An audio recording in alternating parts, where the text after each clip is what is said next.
Hi Nandini, how are you? Hi Dev, I'm fine, thank you. This like deja vu. But again, my first question for you would be: your name is Nandini, right? So just to change the course of our podcast, I just want to start with who named you Nandini. What's the story behind your name? Because everyone do have a story about their name. So what's your story? So my father and mother were contemplating various names, and they had come across with some other names, thankfully, which I didn't get named. And they lived in Bangalore, and above their house, this was rented by one Mr. Balan Nambiar, who's a very well-known artist now. He used to rent the house at that time. Right. And Mr. Nambiar, while they were thinking of names and all, he was the one who said, "Hey, why don't you name her Nandini?" And immediately they liked the name, and it is courtesy him that I am named. Mr. Nambiar is still in Bangalore, Right. and very dear friend of the family. Right. So what do you imbibe from your name? When someone's name is a certain name and it has a certain meaning to it, we try to be that person. Let's say I remember my name is Devashish, so my mom's like, you're God's blessing and all that, and I believe that maybe God really blesses me, and I have His blessings every time. So when you have your name and it has a certain meaning to it, how do you look up to that name, and what do you take that from? I don't know actually. My pet name. From my name, they used to call me Nandi at home. Okay. My friends call me Nandu. Okay. And formally, I'm called Nandini. Nandini is another name for Parvati, for the goddess. I guess I have a Shiva connection for subliminally. It was not because of my name, but I didn't realize I had a Shiva connection until much later in my life. I had collected a lot of paintings or whatever subconsciously without realizing that it was Shiva's. There is some subliminal subconscious pull towards Shiva. I find him very fascinating. So when did you start? When did you have that connection with Shiva? How did that start? And are you religious by any chance? I am more spiritual, I think, than religious. I'm not a ritualistic person. I believe in a larger consciousness that is there, and वो consciousness को you can give whatever names. Like they say, there are so many hundreds and crores of gods in Hinduism. It's beautiful, I think, because you can see God or the consciousness or the larger consciousness in whatever way you want, in whatever way and form you find it comforting, which is, I think, such a beautiful philosophy. More spiritual than religious. Right. One thing that this world is unjust about is about the religion, right? I mean, we see different wars happening because in the name of religion, we see different differences happening in terms of religion. Of course, religion has a certain agenda to make sure that our lives are easier, that our lives are, attained in a certain values and certain cultures is there inculcated into our lives. But at the same time, there are certain repercussions that's happening, right? So how do you look into that? I mean, how do you view religion as in a broader sense? Religion is basically it's a way of life. It is how it is. There are certain philosophies, principles, thoughts by which to make the human experience better. Unfortunately, due to whatever your political leanings are, whatever your leanings are socially at that point of time, religion has been contorted, misinterpreted, used, abused in many ways, and whatever is happening in the name of religion is sometimes a reflection of us as a society. What is the beast that we have become into as a society? What is the organism we have shaped into? And I think that is what it reflects back. It's like a mirror that it puts to us. So what are we evolving into? And society is constantly evolving. Right. And so that creature that you are at that time is what reflects into what you define religion as. Like now they'll say, if you're a Hindu, you have to do A, B, C, D, E, F, G things.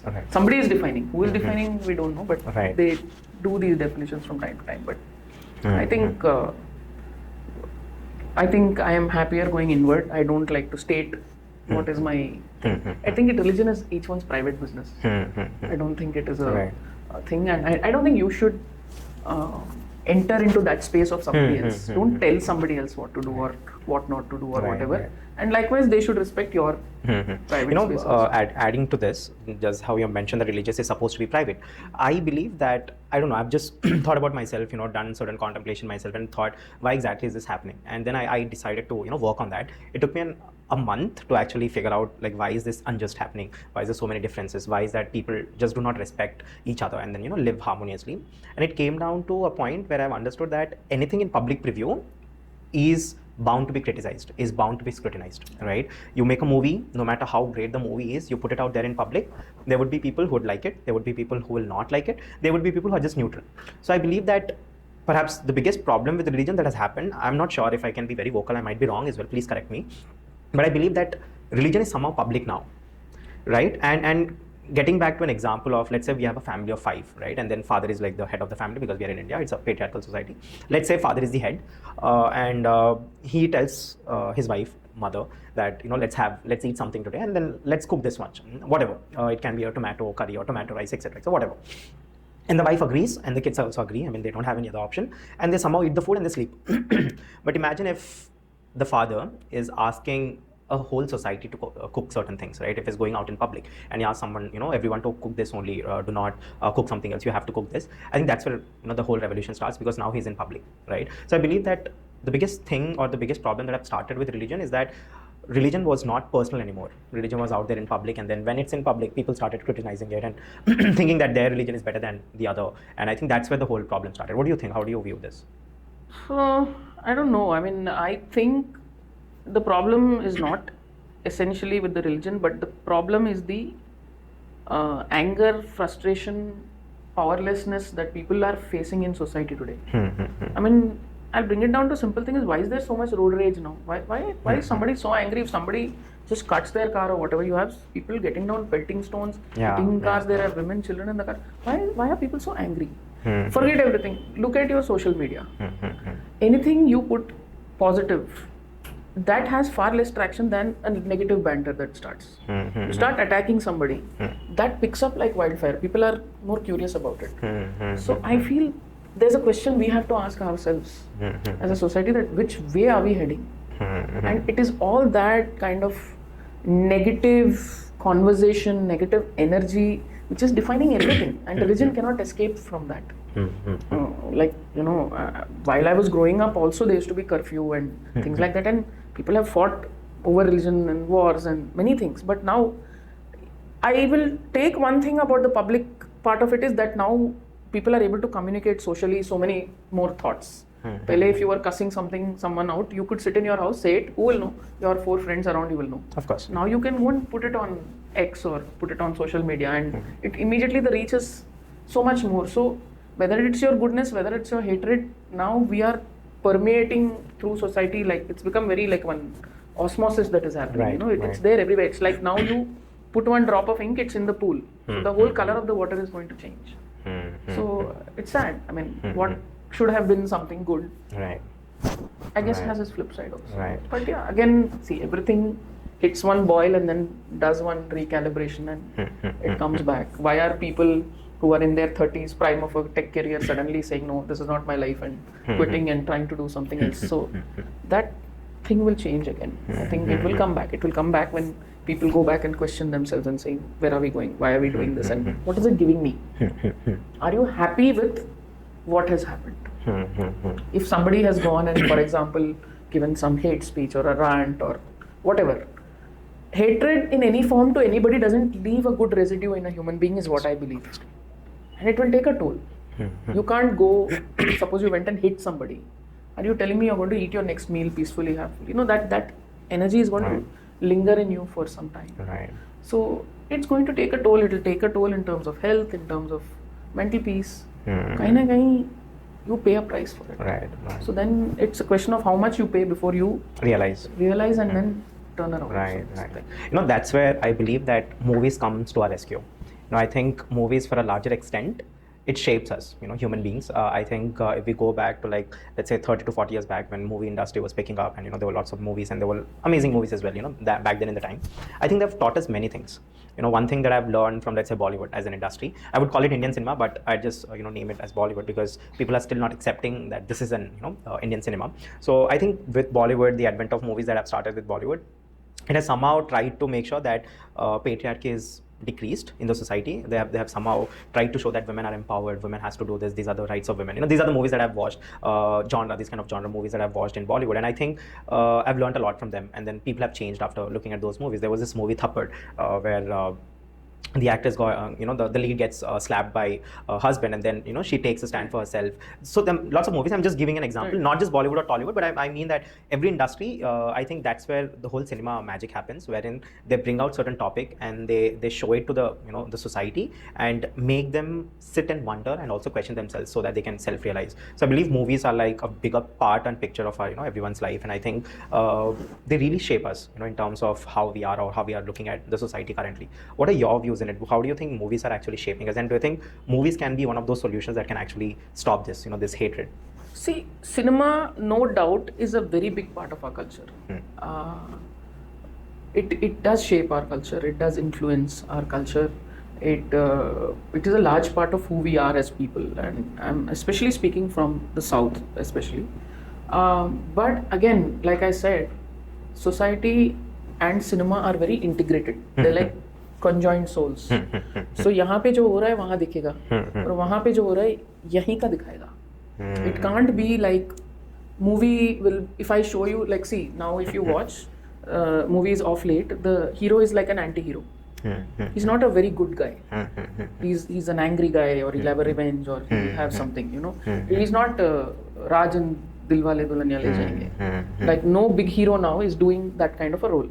Why do you think that is?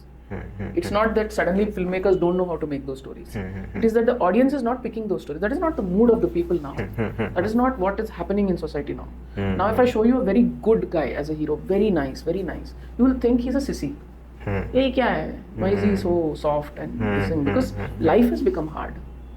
Life has become aggressive. It has become tough. Opinionated. Yeah. And there is one kind of aggression that is there in society. So this guy doesn't fit here.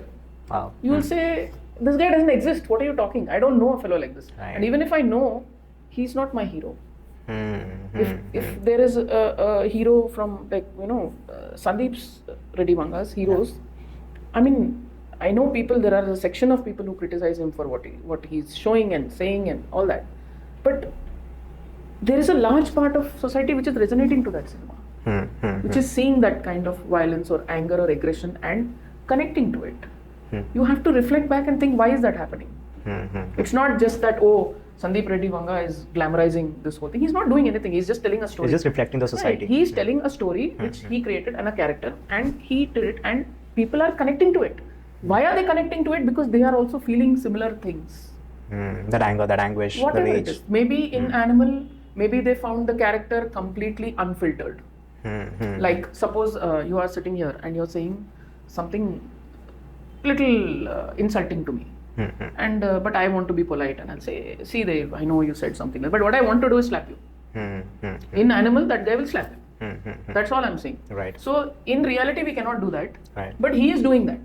He is doing whatever he feels like saying, and saying whatever he does Without any filter. Of course. So that is why maybe the film is called Animal also. It is like that animal part of, if I unleash all these barriers that society has put of decency and behavior and all that, Right. and just one guy is like just unfiltered and unfettered, and right. how does he behave? So maybe people, and again, it's a maybe.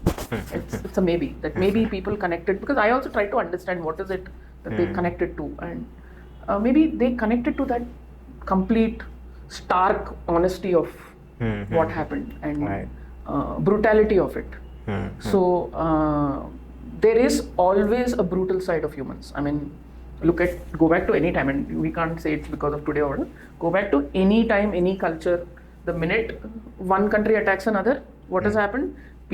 Large number of people are murdered, women are raped, children are massacred, houses are plundered. That is how war was, and that is how it has been. So that basic animal instinct has been there in human beings. How do we control it, calm it, nurture it to be something else, and turn it around is through education, through culture, through And that's how we have built our civilization. so many other things. So now this is the aggression of today. Even if you go back to some time back, Bazigar and all that time, Shah Rukh Khan's, that whole, there again was an era of an anti-hero, Dar, Bazigar, all that. So Shah Rukh rose at that time. Right. That was again followed by your DDLJs and one more kind of genre. So it is cyclical. It is cyclical. What is happening in society, what is happening here will change. Right now, violence is what is catching the eye. Violence is what has got people's throat, and it's not just like action film. ऐसा नहीं है. It is gut-wrenching, brutal violence. Right. The more brutal, the more hardcore, people are drawn to it. The more like you tell a stark, naked truth, even if it's a disgusting truth. If you tell it, they're like, they're connecting to that rawness of it, because that's what I think people are feeling now.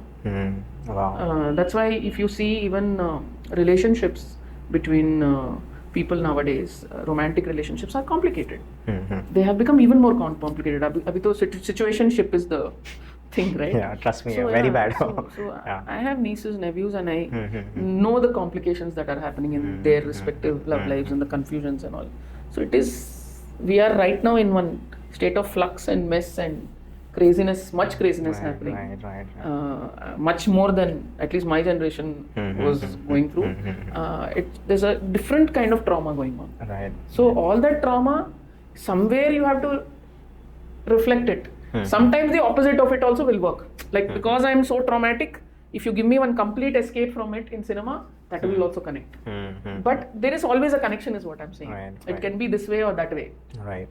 But there is a wiring between society and cinema, is what I'm saying. And you can't get away from that. That is why you will go and watch it. What is your unmet need? What is it that you're not getting in real life that you're getting there? Right. कुछ तो देना चाहिए. Otherwise, why do you? In today's time, why will you spend 3 hours of your time? Right. When these action movies actually picked up, I think it's last 7 years now that action cinema has picked up, right from Bahubali. I think, that's where... Bahubali is still not action. Bahubali was still drama. It was drama. Mythology kind of a space. But from that, picked fantasy. up. Yeah, but from that space, I think it picked up. I think one thing that I've also contributed to these kind of genre is this Sandeep Reddy Vanga's Arjun Reddy, right? Because that was completely brutal, honest, and, different kind of a story altogether. Because they felt from all this, नाटक नहीं हो रहा है, ये real है, फट से लग रहा है. So that is what I think suddenly hit people. Right.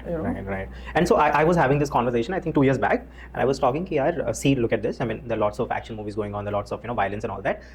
Just wait for another year and this will stop. Right? I really told this to many of my friends. Like, ye nahi hoga, 5 years. I mean, everything is good. I mean, the movie is great, the art, they want to represent something, well and good. But I thought that it would stop after a year. I thought 2022, 2023 would have been the last year, like right after Pushpa, right after RRR, and then Shah Rukh Khan's Pathaan, which is again drama oriented, not like action, and then Jawan, and I was like, ho gaya, the saturation point is there. All the action movies have done 1,000 crores, and I think it would stop. But then Sandeep Reddy Vanga's Animal has come again, right? So when do you think is this going to stop until we return to our the era of softness, just like Dar and Bazigar, and then Dilwale Dulhaniya Le Jayenge? When do you think we can go there?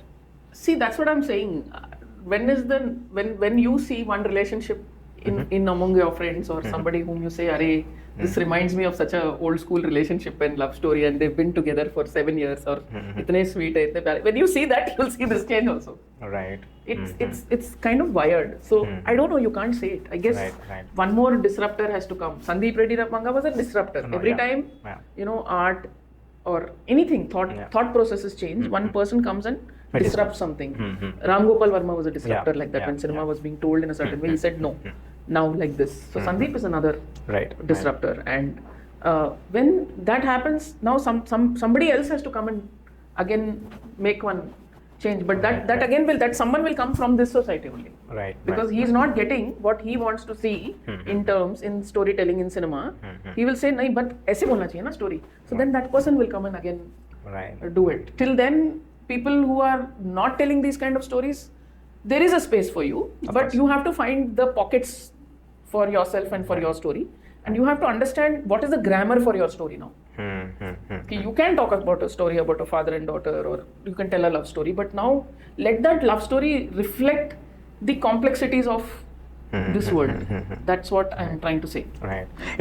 Since I've mentioned about Sandeep Reddy Vanga, I believe that Sandeep Reddy Vanga has been a gift to Indian cinema. Yes. Because, I mean, no matter what kind of reviews or what kind of opinions people have, I believe that he has been a gift to Indian cinema because somehow he has narrated his own genre.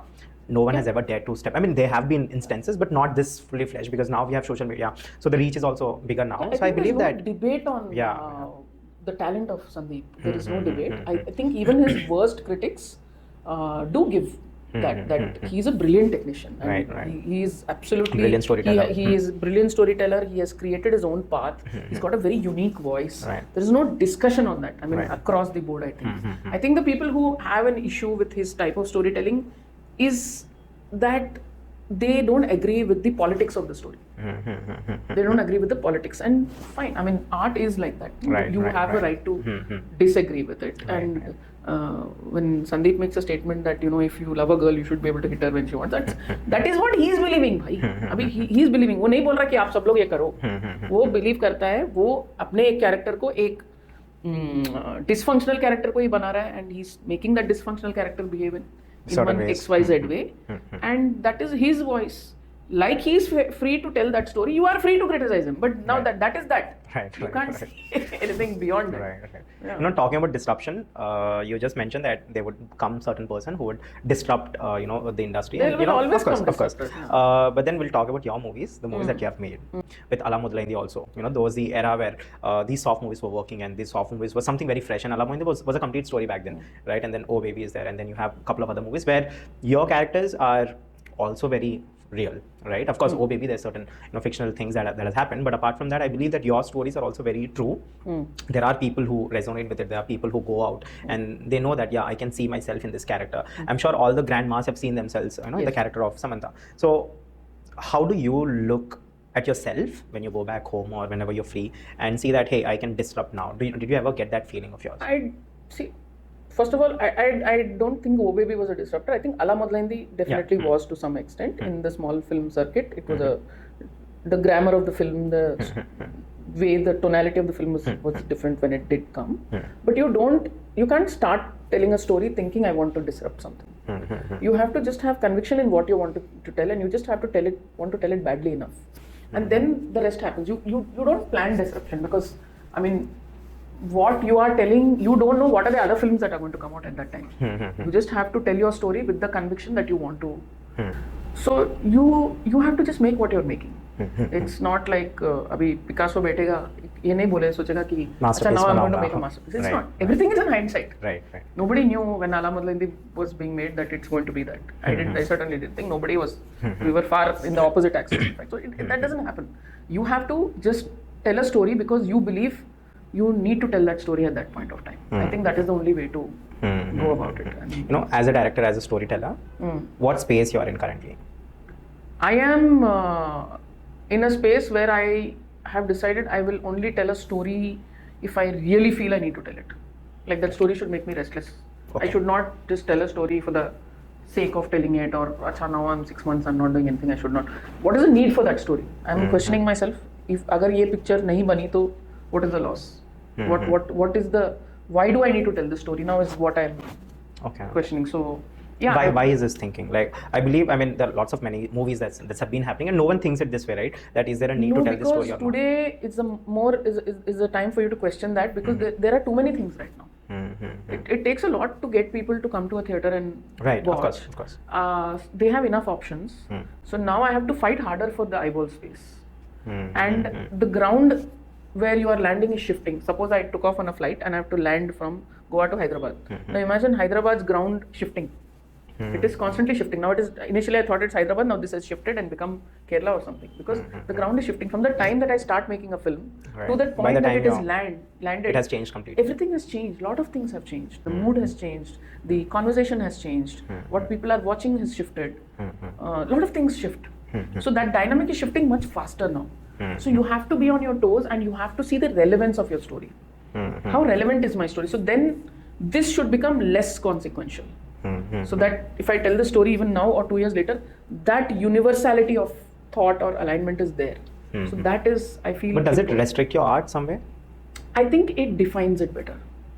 Cinematic art is always restrictive also, in the sense that I can't just make a film and say मेरे को बस film बनानी है. I have to get it to make so many people watch. So there is already one line drawn there. No? So you're functioning within that boundary that you make a film, but make sure that this many people watch. So there itself there's a boundary. Right. I know that. I have got into this knowing that. So you should not complain about it. Otherwise become a painter, become a singer, sing whatever you want. Wow.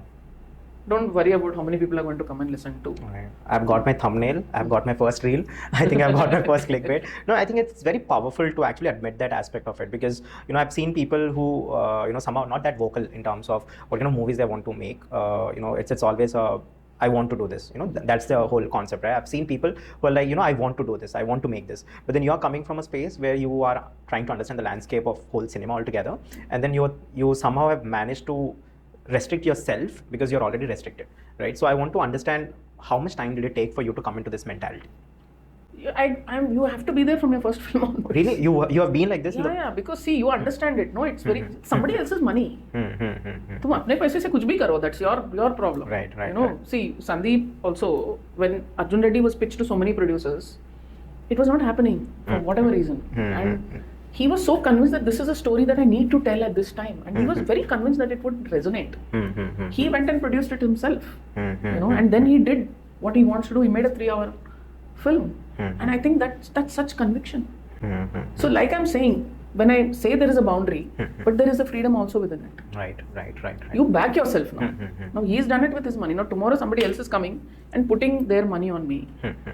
I have to be aware that that is a responsibility I'm taking, that this has to do a certain amount of business or minimum this. So I can't just be in one dark cave myself and imagine whatever I want and make whatever I want.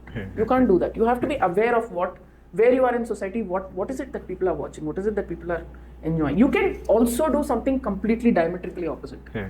That is your choice, provided you and your producer and all come to something and say, boss, this is going to be the game changer, this is going to be out of the box. You are absolutely fine to do that, but I'm saying be aware. Be aware of where your product is going to land. Like again I said, you want to be a disruptor, be a disruptor. But be aware where you're landing. And this box, this boundary, this need to recover that amount of money because you need to make another film is there. That is a given funda of this business. If I was just a painter, I can afford to just go and paint something which I don't need to sell. I'm not making everything I need to sell. So that you have to, if you are in the business of art, then understand your space, understand your dynamic, understand what you're pitching and to whom. One follow-up question with this. I think this would be very interesting. I want to know what answer you have for this. Then where is the scope of risk-taking? I want to understand that, because we'll talk about movies in general, the whole, among all the plethora of movies that we have watched, all the big movies or all the movies that have done box office, wise great or art-wise great, and they have garnered so much of review, so much of critical review, and they've all loved it. They have been all risk takers. We'll talk about Bahubali 2, Bahubali 1, it was all a big risk. Every film is a risk. Right. Is there any guarantee that if I make a film very similar to Bahubali, is it good? It's not. No, we can't guarantee. You can't. What is the film that you can tell me? Okay, if you make this formula, like it's not like it's like I'm putting a fixed deposit in a bank. आपको minimum इतना return आएगा. It doesn't work like that. Right. Nobody knows which film is going to work. All I'm saying is keep your eyes and ears open to whom you're telling the story. Who are these people? Who are you telling it to? Be aware of that. That is the minimum thing that you can do, diligence that you can do. Right. But then there is no guarantee. The fact that you're a filmmaker itself, you're in a high-risk business.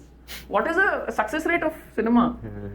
Nobody with a rational mind space is going to be in this business.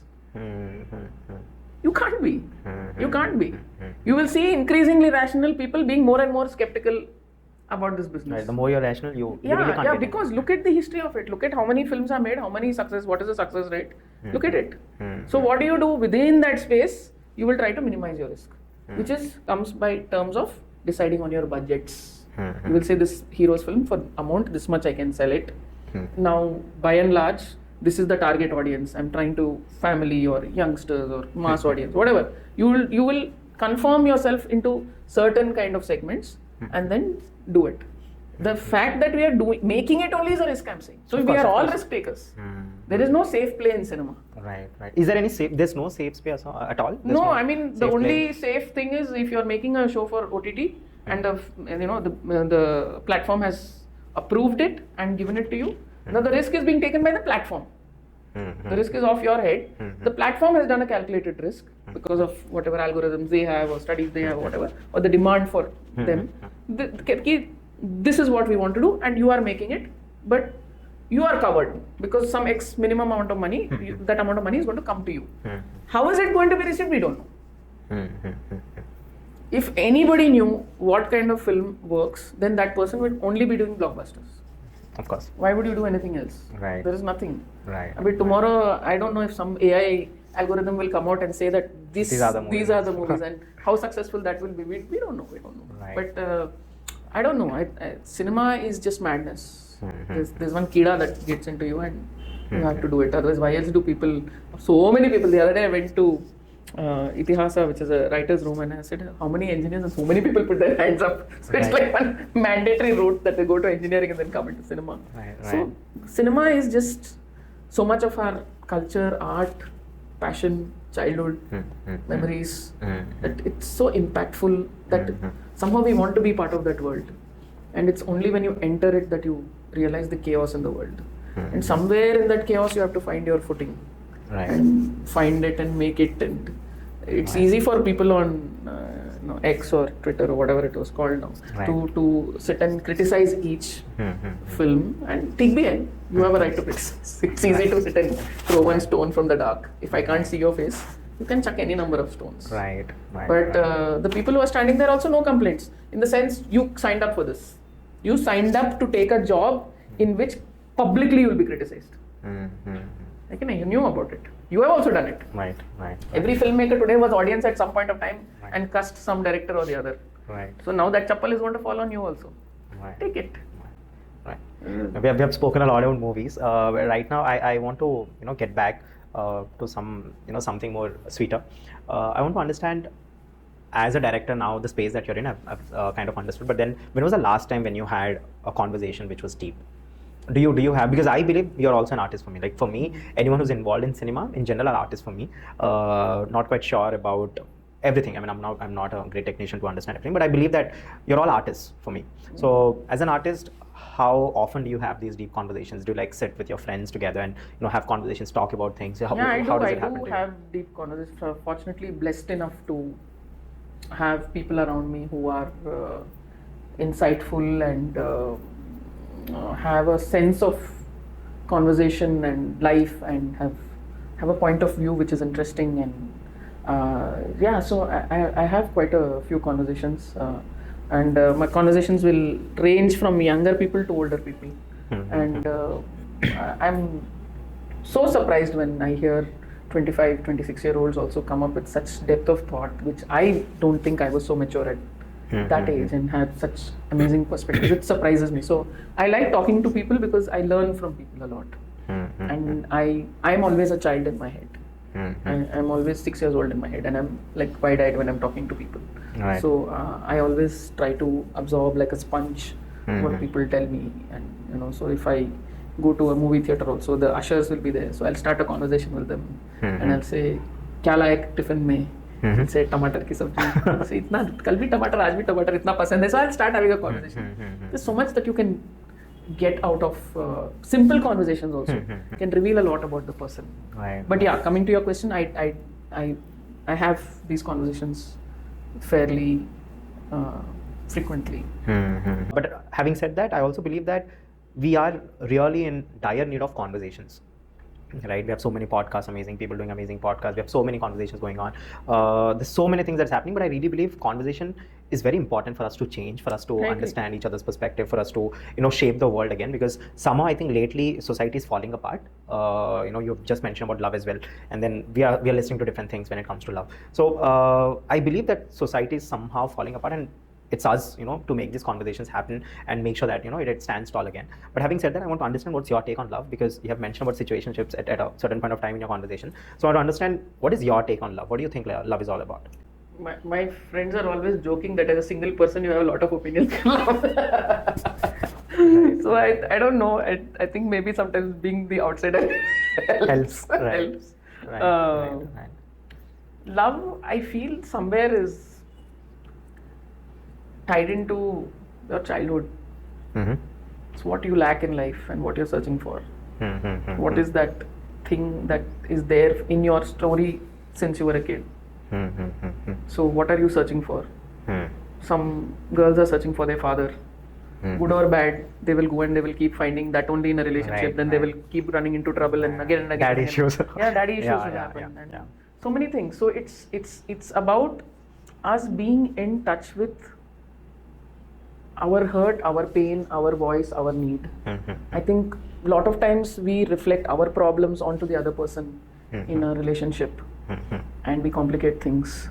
So if you're if you are honest to yourself, to your thoughts, to your emotions, I feel you have a greater chance of finding a love relationship that can last.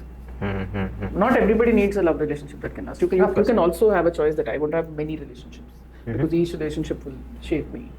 That is also a thought. So love is what you're looking for. But do you feel that, when you were mentioning that, a realization comes later on, but then to understand what has happened to you over the years and then change, how much time do you take? That's also very important. So how do you think someone, who's been built brick by brick, I understand, the experiences and the things that they've learned altogether, how do you think someone can go back again? Someone can, unlearn? It will happen. It is one pressure cooker point will come in your life, CT bajegi, and then the question will happen. You can't define when it is going to happen for a person. Or if it will happen at all. Sometimes you can die without it happening also. Right. For some people it can happen very early. So when that tipping point comes, when that cathartic moment comes, you can't say. It's not definable. But that unpeeling of the onion will have to happen at some point of time. Right. And it will depend on you, your individual, your situation that you are in. What is it, your commitment to yourself? What is it? For different people, if you ask 100 people, you'll get 100 stories. Nothing will be in sync there. Yeah. But after that, there will be a change in that person. After that actually happens, there will be a change in that person. Till that point, we keep repeating our patterns. We keep making the same mistakes again and again and again. Again, I think the human experience is meant for that only. To unravel. Right. I mean, you really can't learn from others until it's happening to you and you get to a point where you experience it by yourself. No, you can, in the sense, if somebody has had a bad experience and they have narrated it to you, that will stay at the back of your mind.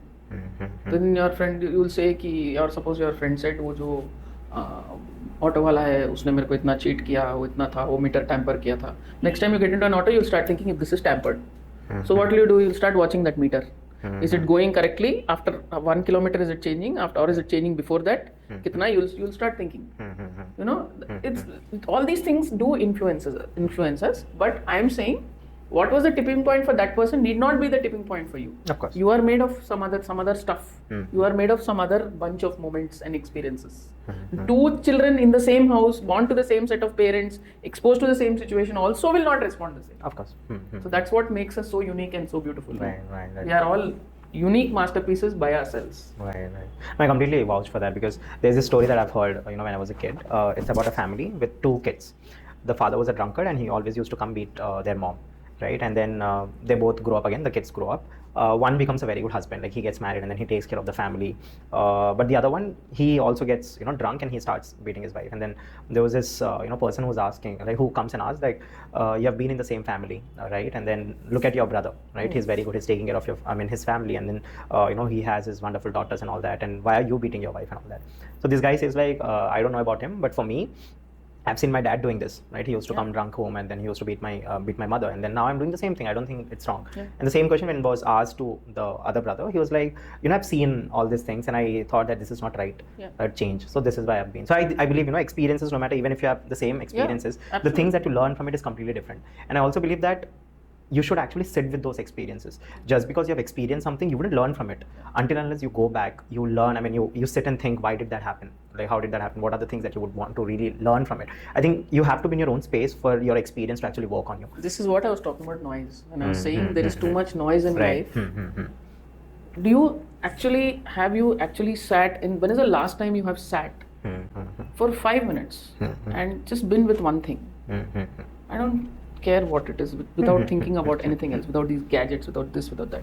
Just sitting with a thought and just being there for 5 minutes. 5 minutes of silence, or 5 minutes of, or even 2 minutes of not thinking about anything. It's very, very hard. Look at people who are trying to get into yoga. It's just so much noise. So itne noise mein, when are you going to sit and reflect back on your life? You have to now consciously make that decision to sit and say, boss, something is going wrong with me.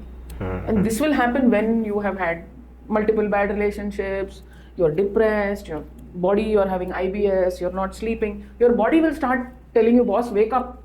Your mind is screwing me up totally. Just see the mess you're getting into. Your body keeps giving you wake up calls. When you're younger, you will ignore it to a point. then, or you will take some pills or whatever, but at one point it will shake you up. Right. So is that happening in form of an emotional breakdown? Is that happening in front of a relationship breakdown? Is that happening in form of a health breakdown? Those questions will be thrown at you, and you have to at that time say, okay, it's a wake-up call for me and take it. If you don't, then the fallout is going to be there. Right. So I feel, it's important to take that time out. When I meet a lot of young actors who are just becoming stars and all, I always tell them, please make a promise to yourself that 2 to 3 months in a year, you will take completely off. You will just travel, you will get away from this, rejuvenate yourself and come back so that you're not burning yourself out. Right. I believe that's very important for a lot of people. Right. I know right now the L&T, some top boss has given some work hours. Work Yeah, on work Sunday, hours. work this, Yeah. work that. What it was like, how many hours will you stare at your wife and all that? I don't think it's his business to ask anybody. Anybody Right. can stare as long as he wants to his wife or to a wall or just sit Right. or not do anything. That is his Right. business. Right. And if he is happy working on a Sunday, Let well, him. good for him. Maybe that is his, his meditative space. May not be for everybody. Everyone. So it can't be one size fits all. Right. So Now that you've mentioned all of these things, I believe that there has to be a certain learning that you have also had in your life, right? Because of which you have reached to this conclusion. I want to understand, have you ever been in that space, or if you were, how was that space like, and how did you come out of it? where I was down and out. Yeah. It periodically happens. You have ups and downs. I mean, mine is a more volatile profession. We have hits, we have flops, so constantly our judgment is questioned, and then you have to find that space to kind of rebuild yourself and come back up. And it happens in relationships also. It can be with a sibling, with a parent, with the close family and friends. When a relationship starts crumbling, when it happens, you wonder, where did I go wrong? Because that person is hurt. Your intention was never to hurt that person. What are you doing wrong? Are you being controlling? Are you not listening?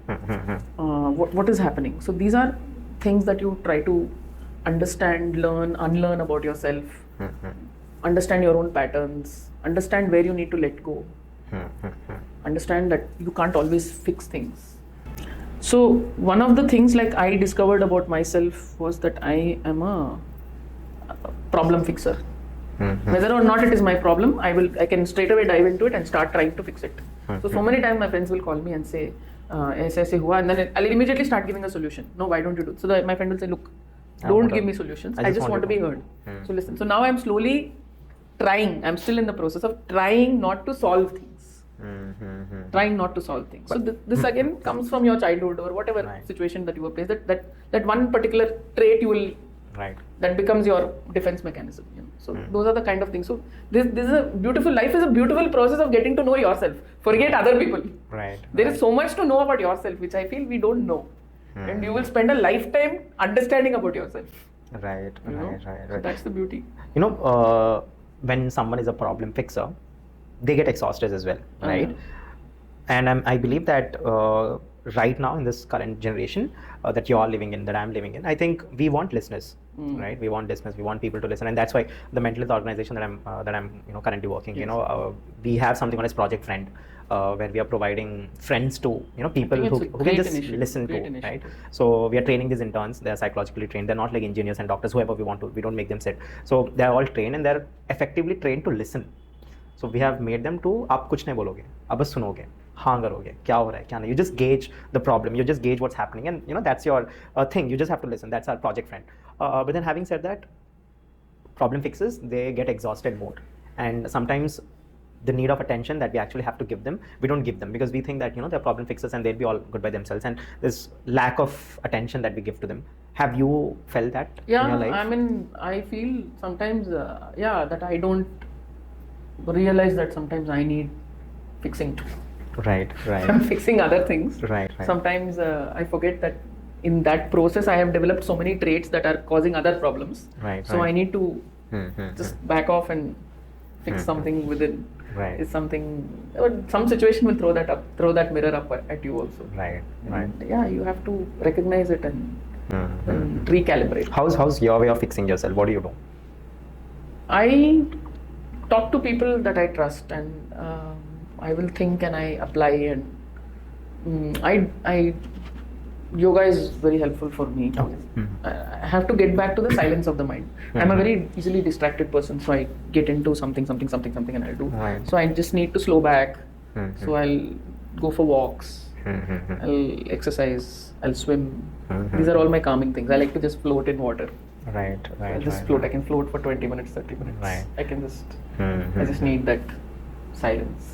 No, I have listened to some of your podcasts before, some of your interviews before. You mentioned that whenever you're in stress, you sleep like a dog. I'll sleep. Right? That's what I said. Silence. Yeah, right. So I want to understand this. Your pattern of solving your problems.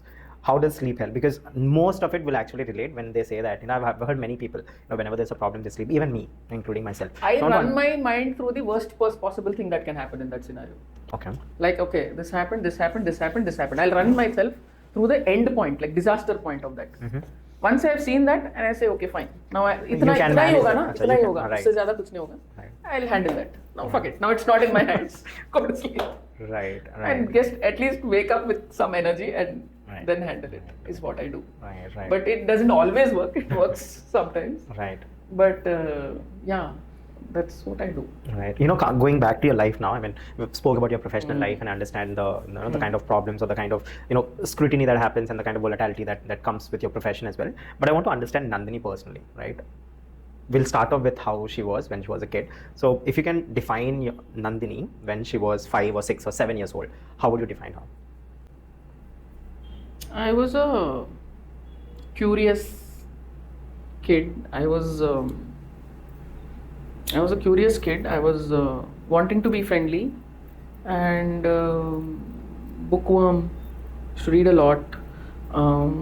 Could talk a lot and enthusiastic and pretty happy kid. Still little afraid of social interactions. Although I was friendly and I liked to, but I was not sure if I was be accepted or not. That was there always. And I outgrew it at some point, I think. That initial hesitation was there. Then I outgrew it. I think after school or something, I was much more confident. But yeah, and very loved childhood, loved by my grandparents, my dad, my mom. Had a great sibling relationship. My brother, Maratpalli kid. Right. So you mentioned that you were happy as a kid.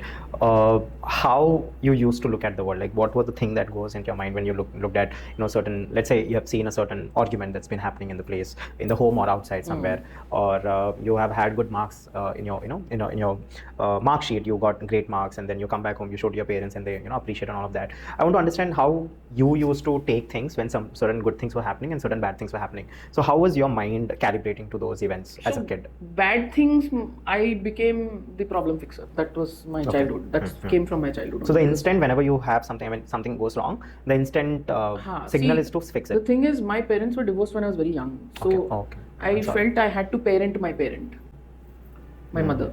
So she was a young mom and she would struggle a bit with things. So I would feel as I was 9 or 10, I would start like... You were 9 years old? My parents were divorced when I was much younger, but I'm saying by 9 I was probably behaving like I was 12 or 13.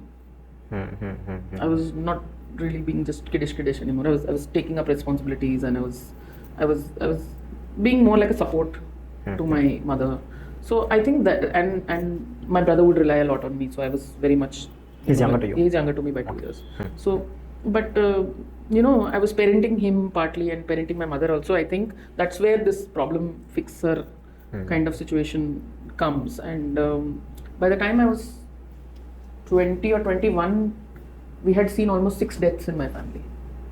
So I think that changes you in some way. Of course. Changes perspective and you grow up. And I mean, I could do a lot of things by the time I was 21, 22, from my banking to every function and aspect of life compared to what I see kids nowadays, because we were doing it. So you grow up faster. So that was, I think, one significant part of my childhood. Baki, the good moments though were great. I mean, I still have my childhood friends who are friends from when I was 5 years old are still my friends today, which is great, I think. I made some amazing friends, and those friendships are a big part of my life and which sustained me till now, and growing up days and school and college and all that. It's been absolute lifeline and has shaped me largely to who I am today. Of course. Do you think, of course, whatever you experience when you were a kid, because when you are a kid, your brain is like a clay mold, right? You just mold whichever way you can, and, it gets molded that way. But you have seen certain things that not probably many can, go through, right? Divorce was one thing. And I also want to understand, when did you realize that, your parents are divorced, and, when did that realization come? Very early.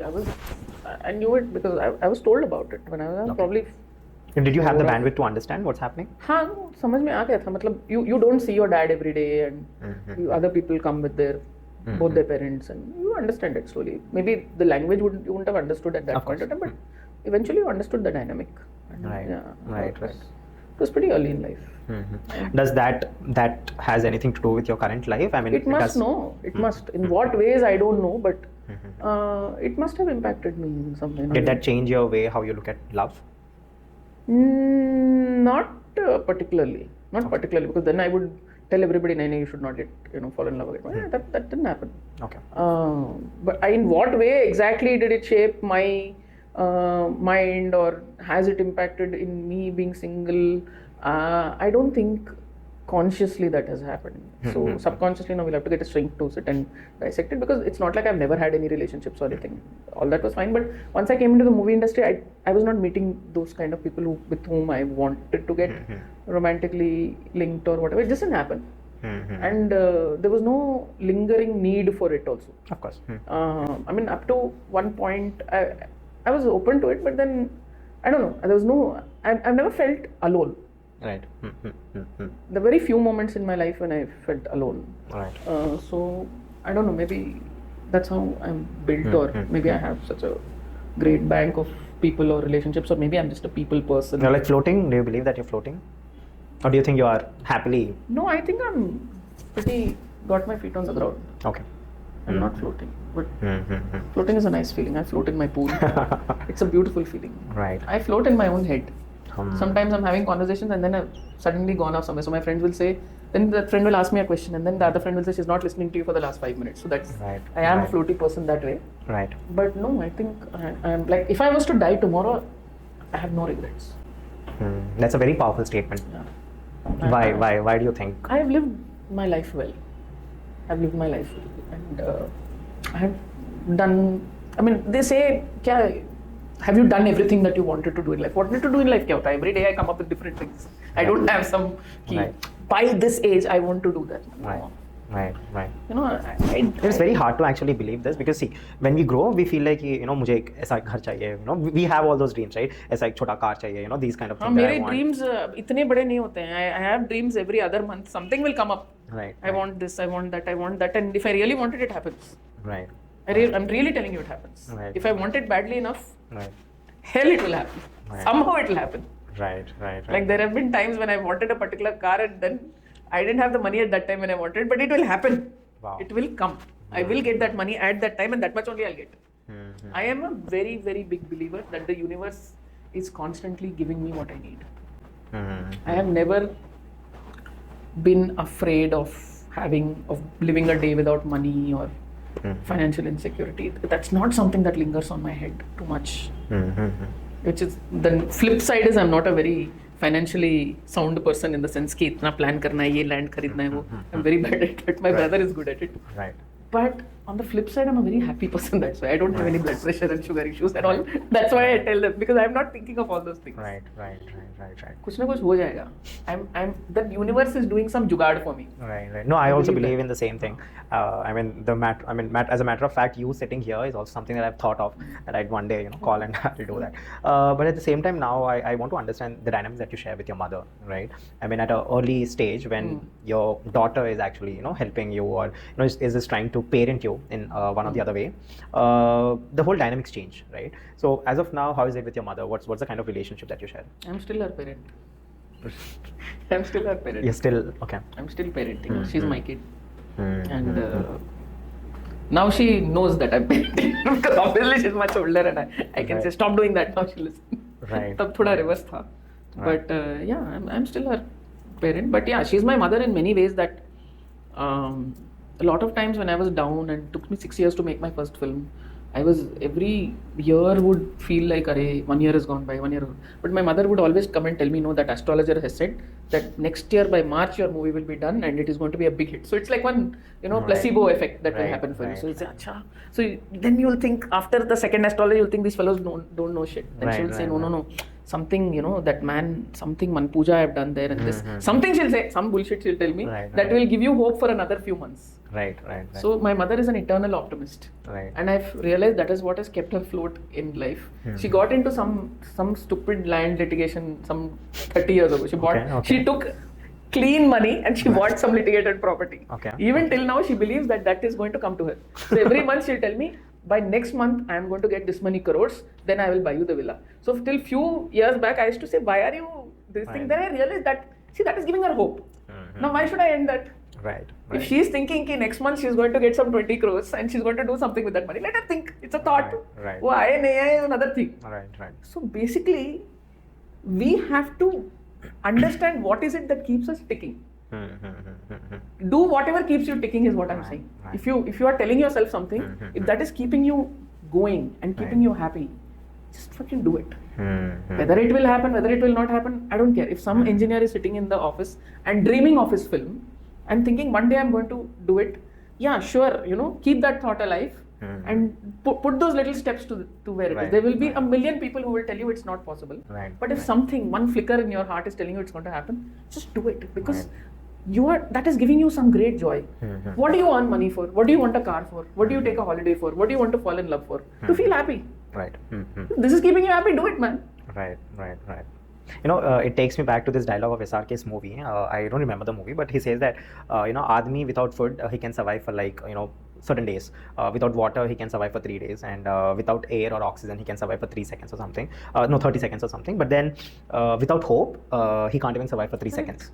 Right, and I think that's something. I mean, since I've mentioned, you shouldn't kill someone's hope, right? You should let them hope, let them have. I was in a spiritual workshop recently, and I was asking the teacher, "And what is happiness?"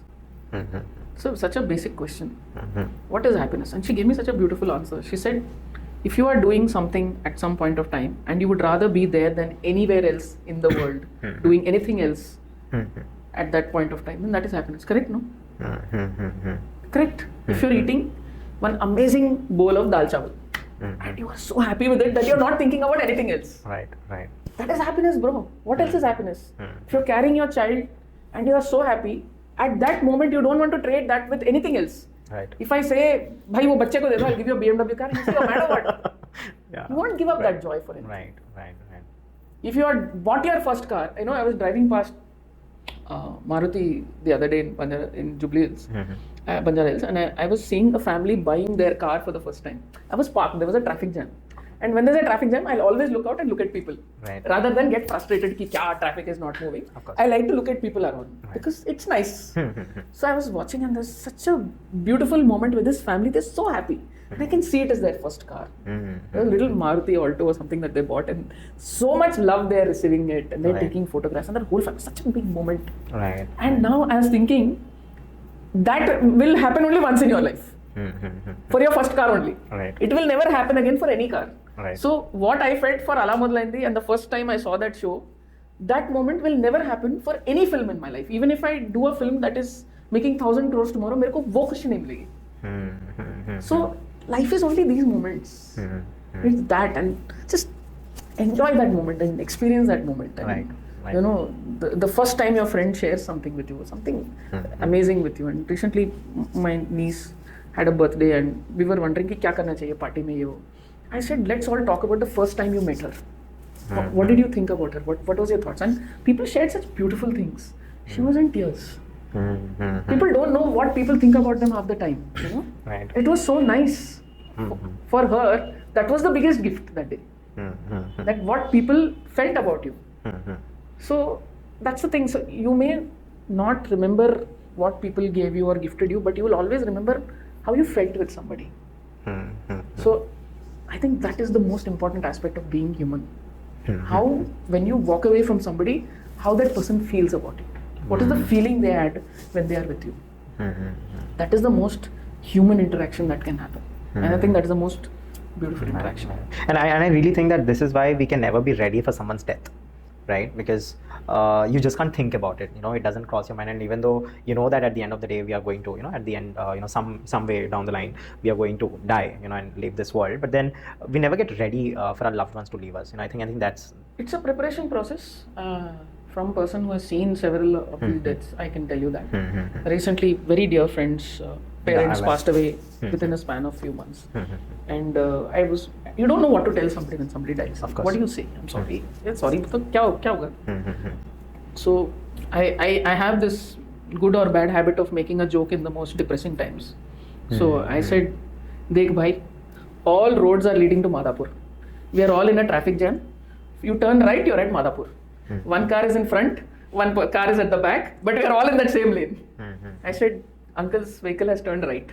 हम भी वही road में, हमारे बच्चे पीछे, but सब वही जाना है, माधापुर ही जाना है. No problem. And she smiled. She was crying, but she smiled. And that is the truth of life. That is the beauty of life also. It's inevitable, right? Right. So why run away from something which is inevitable? Anything else may not be inevitable, but the fact that whoever it is, the greatest leveler is, whether you are a beggar or whether you are a PM of the country, whether you are a crorepati, 100% you will die. उसमें तो कोई change नहीं है. कब मरोगे कोई नहीं बोल सकता है. तो that one thing, I think if we sit and we absorb, it will, I can't say prepare you for death, but maybe you will be able to accept it a little easier. Accept it as a part of life.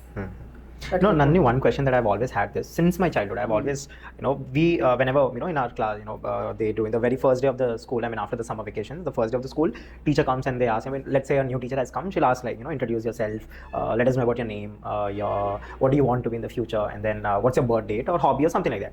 So whenever those kind of questions were asked, we always say, I'm so-and-so, I'm born on 1st December, my name is Dev, and I want to be so-and-so, etc. We do. But imagine if we had known that this is the time that we're going to die. This is the date that we're going to die. How do you think the world would have been? इससे पहले ही पता हो कि this is the year, this is the date, this is the time. How do you think the world would have been? I think it would have probably been a better place because the futility of it is known, because there are now we have read of so many multi-millionaires who have died at 35 and 40. Would they have spent one large part of their life accumulating wealth, or would they have done something else? I guess that would have changed a lot of the dynamic. Right. Yeah. I've asked this question to my mom multiple times. Mummy, what if, moms are very sweet again, you talk something about death and they're like, nahi, mat baat kare, all that. So I always ask my mom, what if you knew that I was about to die and so, how would you react? And she never answers me, of course, moms are No, I think, if you know that you have X amount of time, I think you will try to put it to better use.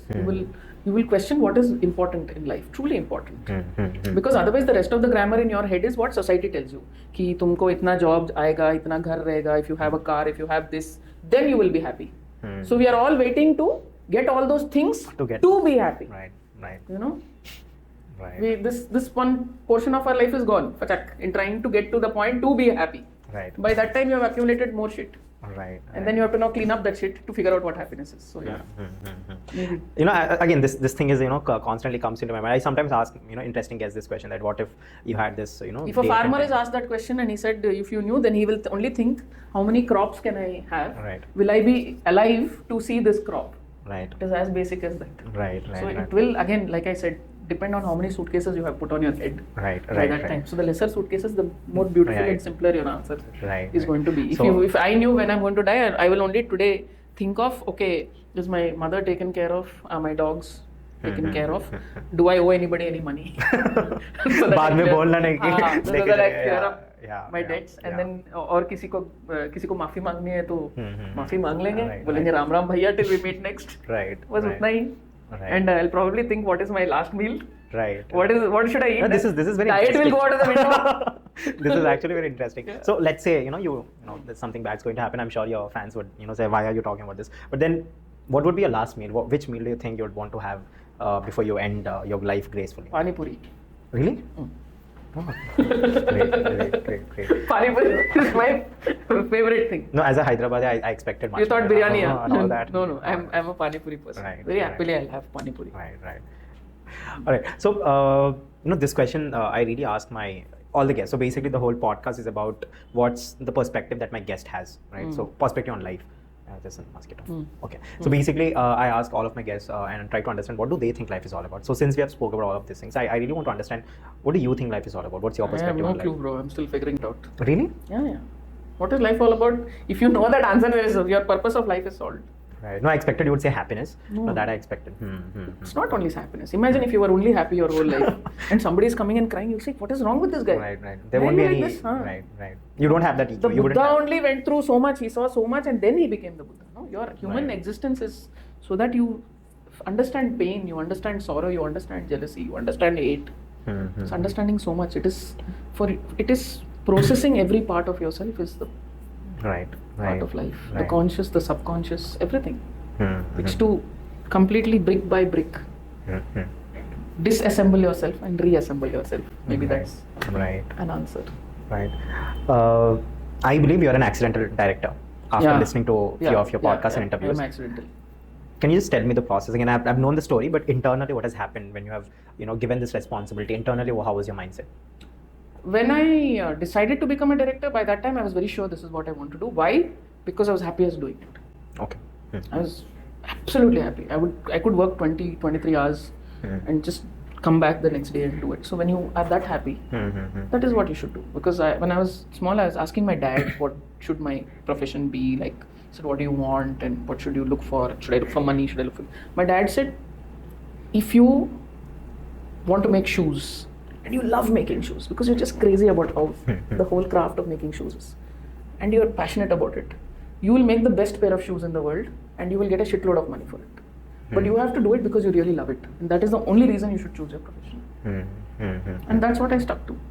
I just realized that I'm completely crazy because no logical person would get into the industry. I had done my master's and I should have gone and written my civils or something. That would have been the normal thing to do.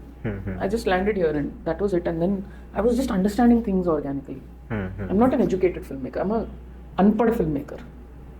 I have learned on the job. I've not studied filmmaking.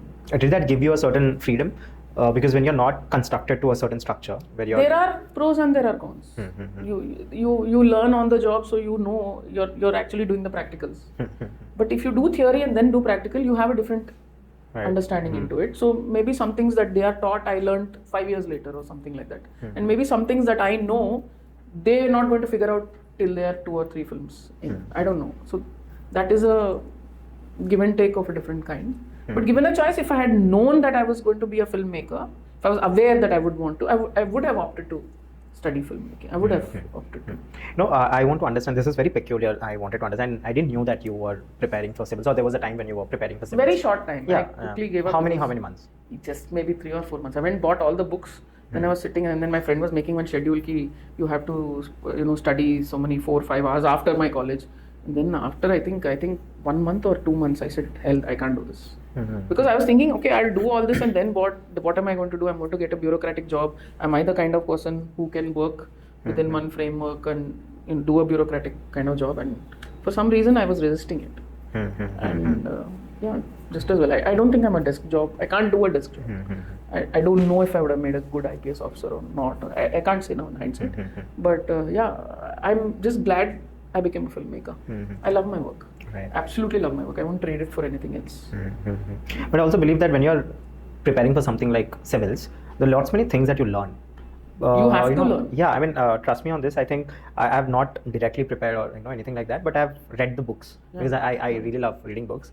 The amount of knowledge that I've gained after reading those books are tremendous, and I think that's why I'm capable. So there's this friend of mine who asks me constantly, you're not calling only businessmen or businesswomen onto your podcast. You're not calling actresses or actors only. You're not calling the directors or producers.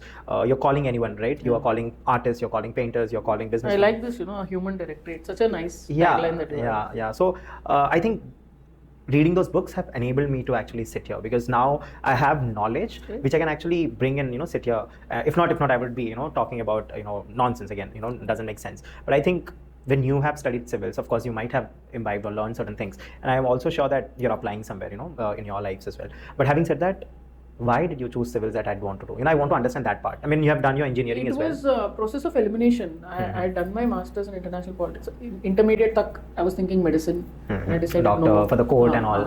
Whatever. It was doctor or engineer. I hated math. तो by default doctor था, doctor surgeon was the story. Then after that got eliminated. कि नहीं करना है इतने 5 years you study your MBBS, then again you have to study. Then I said screw it, that didn't happen. Then क्या करना है? I went to a college ground because there was a cricket ground and I wanted to play.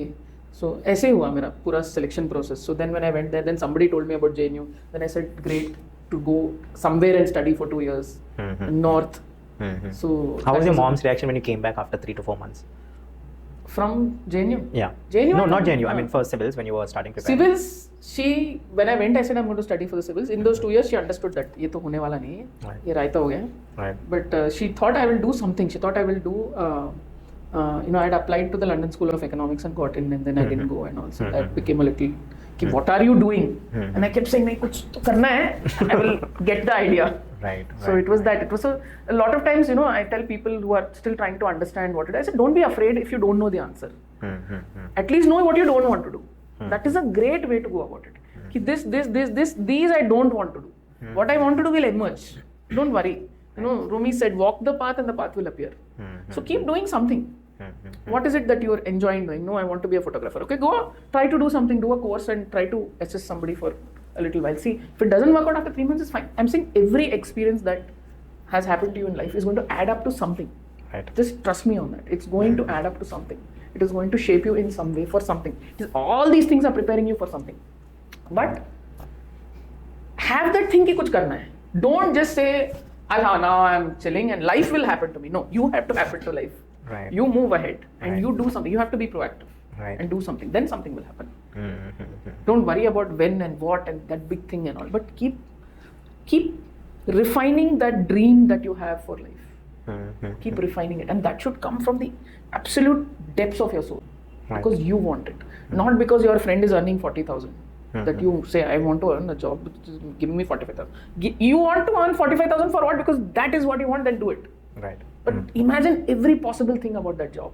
How it's making you feel, how you're talking to people, what is it making you feel inside about yourself. That much, just push that and manifest it. It's going to happen, absolutely going to happen. And think, because you can imagine anything. Right. What is there to stop your imagination? Right. There are already too many limitations outside in life. At least here, don't limit yourself. And that's really wonderfully put, and I really enjoyed the conversation. But before we leave, there are a couple of questions that I really have quickly, because you're running late, and I just want to understand if you can define yourself in 3 words right now. The state that you're in. How would you define yourself? I am peaceful. I am loved, and I am grateful. Wow. Such wonderful, really. I think that would be my takeaway. I think I'd go back, rewire your conversation again, understand the depths of it, because I do that. And before, the podcast, I think 3-4 months back, I had a editor for me who used to edit the videos. And one day he got sick.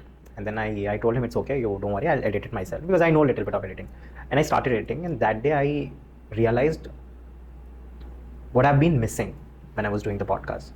Doing the podcast, I'm here, I'm listening to you. Sometimes I'm anxious, sometimes I'm nervous, sometimes, my mind is preparing for the next question, But then when I was editing that video, I was like, this is a gem. Right? Your take on it is coming. Otherwise, you're seeing what he has edited. Yeah. So, and then and after that, I've never let any editor. No, I edit my. So at least the bigger chunk, as in the complete formation of 1 to 2 hours of episode. That's something that I do. The reels part, the team will take care, but I do it for myself, because that's when I learn. Right? Because even now, when I've spoken to you, I have understood your story. I've heard your story, but I have not yet learned what all you have mentioned, what all you have come from. And now that I'll go back and I'll put everything in perspective, that's when I learn. I think that's what adds to me, that you've mentioned, that every small thing that you do, it adds to you, in some way or the other, and that adds to me. And I think this is by far the most wonderful answer I've ever gotten for someone who can define themselves in 3 words. I think that's really nice. And I also know that there are lots of struggles, there are lots of hardships, there's also love and lots of optimism that has come your way for you to answer that. And I really love that answer. I don't know why, but I'm flattering on this answer as of now. I'm like, yeah. But having said that, what is your goal? What is your ultimate goal? What do you think is in it for Nandini from here on, for the rest of your life? I think goals are something that is finite. If I say the goal is for me to make a film that makes 1,000 crores, then after that what? Finished. Closed, plug out. Right. I don't have goals. For me, every day I redefine my goals. Right. I just try to just better myself. Better myself to uncomplicate myself. Let me put it that way. I try to uncomplicate my mind. I try to simplify my mind, my life, my existence, so that I go to its innermost core.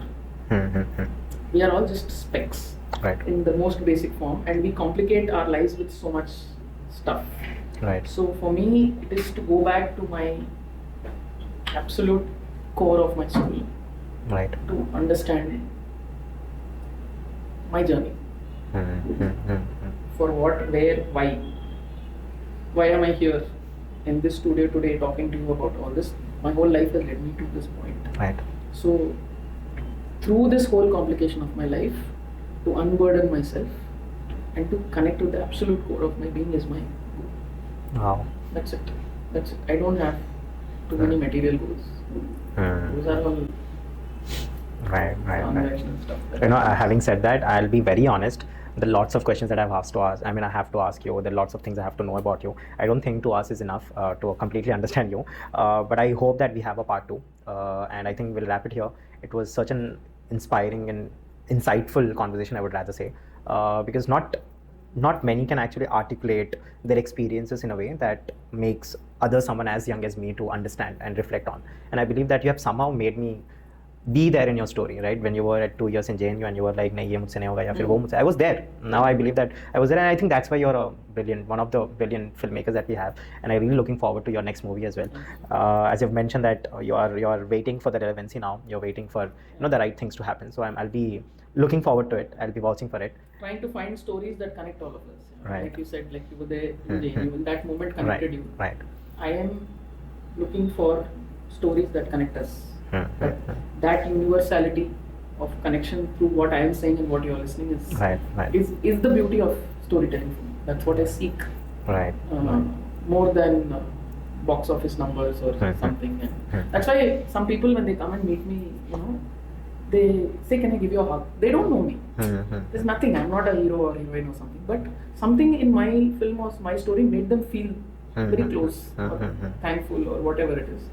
So that people to people connection, which stories can do and emotions on cinema can convey, which we can help convey through our conversations, through our art. That is what I try to do in storytelling, because that is my hype. That is my hype for me. Right. The other day I was talking to Shashikant, one of my friends. I told him, hello, the director is coming. I want you to be there. I want you to help me out with certain things. And he told, मुझे ये बता, मुझे सीखने को क्या मिलेगा? That's what he mentioned to me on the call. And I told, she's a filmmaker, and I've seen her movies. One thing I can say is you learn empathy from her. Right, at the end of the podcast, you learn empathy, and I really believe that you're a natural empath. Your movies, it has a certain sense of empathy. It has certain sense of understanding each and every character that you make. I have not seen your movie where a certain character is just for the sake of being, on the screen. Everyone has their EQ, I'd say. So more than IQ, I've seen your EQ, that emotional quotient that you have, and I think that reflects on your movies as well. And now I'll tell him proudly that seekhne ko mila ya nahi, but I think it was a great conversation. Thanks for being on the podcast. It was wonderful talking to you. But before we end, I'll make it much more better. So I play a game with my guests, basically. It's like as simple as a staring game. We look at each other, and whoever blinks, they lose. But whoever loses, they'll have to perform a philanthropic dare. Philanthropic? Dare. Philanthropic dare. Oh, so the philanthropic dare, as in we would be going to a school, talking to young kids, or we would be providing food to some underprivileged children, something like that. Anything that has a certain impact, because I believe in philanthropy myself. I will only lose because I keep blinking. You can see me blinking already. All right. So I will do the dare. Okay, cool then. Okay, she has decided to do the dare. But then I want you to understand that this dare part is more for, helping out people out there, because in the busy lives of our lives, we would want to do, but then we somehow get lost. But then cool. So I'll do one thing, since you don't want to play the game. I'll do one thing. I have 1 to 4 dares written. You have to choose one of them, and whatever dare is it, you'll be performing along with the team, and we'll go there together. All right. So pick your number, 1 to 4. 4 is my date of birth. Oh, okay. So it says donate food to underprivileged children or adults. All right. So that would be our dare. Thank you so much again. It was great having you.